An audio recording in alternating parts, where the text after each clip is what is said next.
Begini Mbak Woro ya, ya ini Mbak Woro. Saya sebetulnya sebagai yang dituakan di panti itu sangat prihatin ya dengan kondisi-kondisi di luar gitu ya, yang secara umum pencak silat, secara khusus itu pencak silat yang pendirinya itu asalnya dari sini. Kalau mereka gegeran bertempur, sebetulnya kita sebagai orang desa panti itu yang miris ya, kok bisa seperti itu gitu. Jadi saya berharap lah ya saya berikan ini aja ya, yang benar-benar memang pendirinya itu asalnya dari sini dan pernah belajar di sini, minum air panti ya, diberikan keilmuan di sini, belajar di sini, serta sudah sumpah di sini. Itu diantaranya yang pertama itu sekarang menjadi perguruan yang sangat besar, itu Bapak Harjo Utomo ya, tahun 1922 itu yang mungkin ketidakcocokan prinsip karena zaman itu zaman bergolak, mungkin dia berjuang secara frontal dengan penjajah, saya jadi kurang paham ya. Beliau melepaskan diri dengan mengajarkan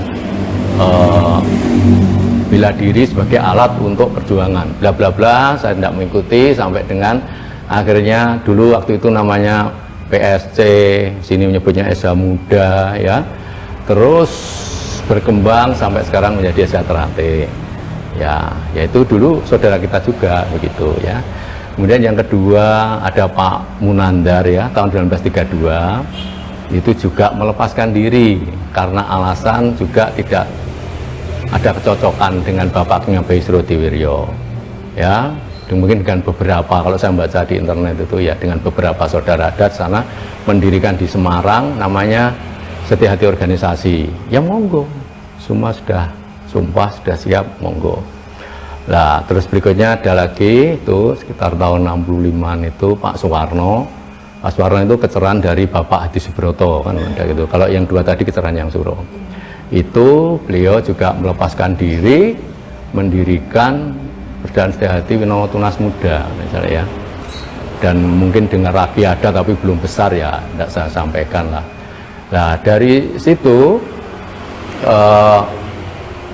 mereka ini dulu kan belajarnya di sini, otomatis meskipun tidak ada kaitan secara organisatoris maupun keilmuan, sudah berbeda loh kan, sudah dia mengkreasi dengan sendirinya ya, memodernisasi atau gimana. Lah itu saya sebagai pengasuh ini berharap jangan lagi ada pertikaian, khususnya di Madiun sebagai pusat berdirinya Setia Hati. Dan nama Setia Hati ini dipakai loh ya, jangan ini ya, jangan dikira terus seenaknya, tidak. Kami juga mikir meskipun sudah punya rumah tangga masing-masing, kalau tidak pakai nama Setia Hati ya monggo sakarmu dewi gitu. Tapi karena nama itu dipakai, nama itu nama kita ya. Lah karena beliau ini memakai nama Setia Hati ya, sudah barang tentu tetap menyangkut kita. Katakanlah sebuah sekolah, dia SMP 1 misalnya, terus dia di luar berbuat jahat misalnya ya, wah teman-teman yang dipanggil dia tidak bisa lepas dari murid SMP 1. Nah itu loh, kita agak miris. Mari, saya berharap bersama Bapak Juru Keser, Pak Ismadi dan seluruh saudara-saudara Setia Hati, sudah bukan zamannya tidak usum, jangan merasa paling sama. Akhirnya yang dimasalahkan itu kan satunya merasa paling tua, satunya merasa tahu, tidak, saya paling tua, kami itu baru belakangan, geger. Nah, seperti yang saya sebutkan tadi, kita tidak pernah ngeteng-ngeteng sumpah, bukan, apa itu, tugu, gambar ini, jadi geger, sekarang kan sudah mulai gitu. Ya, kalau mungkin satunya masih kecil, tidak geger, kalau sudah sama-sama besarnya, pedoan ini, ada yang diparani. Akhirnya dilarang di Wonogiri, ya toh, terus lagi terjadi pengerusakan di Sragen dan sebagainya ya. Jadi kita tidak mau sebenarnya seperti itu, tapi tidak apa-apa lah, mereka sudah masing-masing punya wadah, rumah tangga masing-masing. Sekali lagi saya jelaskan, tidak ada hubungan organisatoris maupun keilmuan sudah berbeda semua. Ya, itu bukan apa-apa. Marilah, dengan karena mereka itu semua itu pernah belajar di sini, semua, Mbak, yang saya sebutkan tadi. Kalau yang lainnya saya tidak tahu, tidak tercatat di sini. Kalau yang saya sebutkan memang beliau dari sini, asalnya sama dari sini semua, dari desa kita. Ya, saya berharap rukun, tidak ada sama dari sini semua. Ya, jangan mencari perbedaan. Kalau perbedaan disatukan tidak bisa. Perbedaan biar tetap perbedaan jadi khasanah budaya kita. Ya, yang bersatu siapa? Orangnya. Kalau ajaran disatukan tidak sama, no. Nanti yang satunya itu harus fisiknya bagus dulu, baru ini yang satunya tidak, loh kan berbeda. Ilmunya yang disampaikan juga berbeda, ya. Nah, maka itu tadi mari kita wujudkan.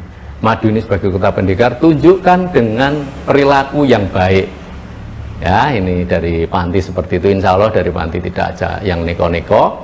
Ya, kita wujudkan bukan dalam bentuk slogan, kalau Pak Bas menyampaikan, tapi dalam bentuk amaliyah, perbuatan perilaku. Mulut dijaga, perilaku dijaga, insya Allah selamat, tidak terjadi gegeran. Nah, itu dari Panti seperti itu, ya. Jadi mulutnya, celumetannya dijaga, ojo wis, wah, dah. Dan itu yang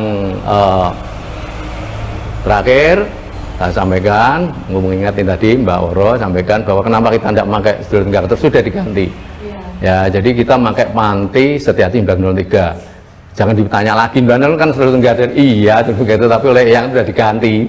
Ya, dan setelah diganti tidak boleh dipakai lagi, tidak boleh muncul itu, karena yang tidak setuju itu loh, ya tidak setuju. Joyo Gendut kan mengandung kesombongan, tak sebutkan tadi.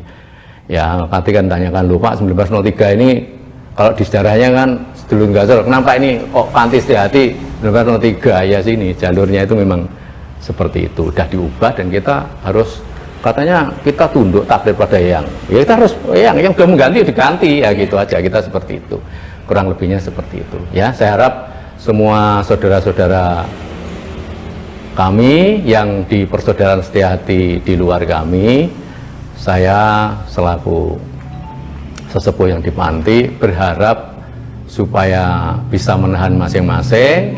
Kita wujudkan Madiun sebagai kota pendekar ini sebagai percontohan bagi kota yang lain bahwa pencak silat bisa damai, pencak silat bisa menyatu dalam arti human religion dan menjadi khasanah budaya, Mbak Woro, ya, sebagai tinggalan nenek moyang. Saya